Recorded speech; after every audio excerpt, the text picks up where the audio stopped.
ആൻഡമാൻ ജയിലിൽ കഴിയുമ്പോൾ തന്നെ സവർക്കർ ശുദ്ധി പ്രസ്ഥാനം എന്ന് പേരിലുള്ള ഒരു പ്രസ്ഥാനം ഭായ് പരമാനന്ദിൻ്റെ ഒക്കെ സഹായത്തോടെ തുടങ്ങി വെച്ചിരുന്നു. അതായത് മറ്റ് മതങ്ങളിൽ നിന്ന് ഹിന്ദു മതത്തിലേക്ക് മതം മാറ്റുന്ന പ്രക്രിയയാണ് ശുദ്ധി പ്രസ്ഥാനം എന്ന് പറയുന്നത്. എന്തുകൊണ്ട് ഹിന്ദുക്കളുടെ അംഗസംഖ്യ വർദ്ധിക്കണം? ഹിന്ദുക്കളുടെ അംഗസംഖ്യ വർദ്ധിപ്പിക്കണമെങ്കിൽ അന്യമതങ്ങളിലെ ആളുകളെ ഹിന്ദുമതത്തിലേക്ക് ചേർക്കാനുള്ള ഈ പ്രക്രിയയെ, ശുദ്ധി പ്രസ്ഥാനം എന്ന പേരുള്ള ഈ പ്രക്രിയയെ മുന്നോട്ട് കൊണ്ടുപോകണം എന്നായിരുന്നു ഒരു ഭാഗത്ത്, ഈ പ്രസംഗത്തിൻ്റെ ഒരു ഭാഗത്ത് ഊന്നിയത്.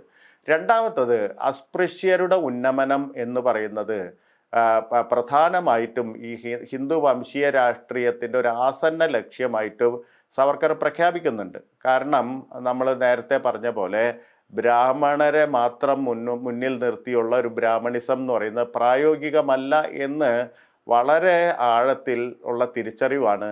ഇങ്ങനെ ബ്രാഹ്മണിസത്തെ വികസിപ്പിക്കണമെങ്കിൽ ബ്രാഹ്മണിസത്തിൻ്റെ വ്യക്താക്കളായി പിന്നാക്ക സമുദായക്കാരും ദളിതരും മാറണം എന്ന് പറയുന്ന ലക്ഷ്യം മുൻനിർത്തിയാണ് ഈ അസ്പൃശ്യരുടെ ഉന്നമനം എന്ന് പറയുന്ന ആശയം സവർക്കർ അവിടെ മുന്നോട്ട് വയ്ക്കുന്നത്. രണ്ടാമതായി സവർക്കർ കണ്ടുപിടിക്കുന്ന ഒരു കാര്യം, അല്ലെങ്കിൽ സവർക്കർ മനസ്സിലാക്കുന്ന ഒരു കാര്യം, ഹിന്ദു വംശീയത വികസിപ്പിക്കണമെങ്കിൽ യാഥാസ്ഥിതിക ബ്രാഹ്മണിസത്തിന് ഉള്ളിൽ നിലനിൽക്കുന്ന വിലക്കുകളെ, ചില വിലക്കുകളെ എടുത്തു മാറ്റണം.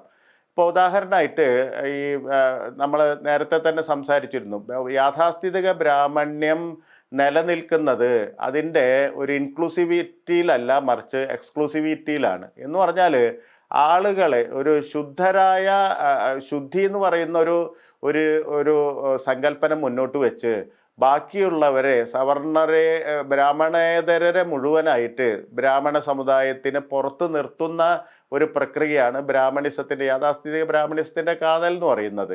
അത് സവർണരെ ഏറെക്കുറെ ഉൾക്കൊള്ളുമെങ്കിലും അതിന് പുറത്തുള്ള ആൾക്കാരെ തീരെ ഉൾക്കൊള്ളാൻ തയ്യാറായിരുന്നില്ല. അപ്പോൾ ഈ വിലക്കുകൾ ഉള്ളിടത്തോളം കാലം, യാഥാസ്ഥിതിക ബ്രാഹ്മണിസത്തിൻ്റെ വിലക്കുകൾ ഉള്ളിടത്തോളം കാലം അത് ഒരു വലിയ സംഘടനയായി തീരുന്നതിൽ നിന്ന് അതിനെ തടയും. അത് നേരത്തെ സവർക്കർ മുൻകൂട്ടി കണ്ട പോലെ അതൊരു ചെറിയ ന്യൂനപക്ഷമായിട്ട് തീരും എന്ന് സവർക്കർക്ക് ബോധ്യപ്പെട്ടിരുന്ന, സൈദ്ധാന്തികമായി നേരത്തെ തന്നെ ബോധ്യപ്പെട്ടിരുന്നു. അത് പ്രായോഗിക തലത്തിൽ അത് പ്രാവർത്തികമാക്കണമെങ്കിൽ, ഹിന്ദു വംശീയത എന്ന് പറയുന്ന ആശയം പ്രാവർത്തികമാക്കണമെങ്കിൽ ഈ വിലക്കുകളെ നീക്കം ചെയ്യണം എന്ന് സവർക്കർക്ക് താമസം വിന ബോധ്യപ്പെടുന്നുണ്ട്.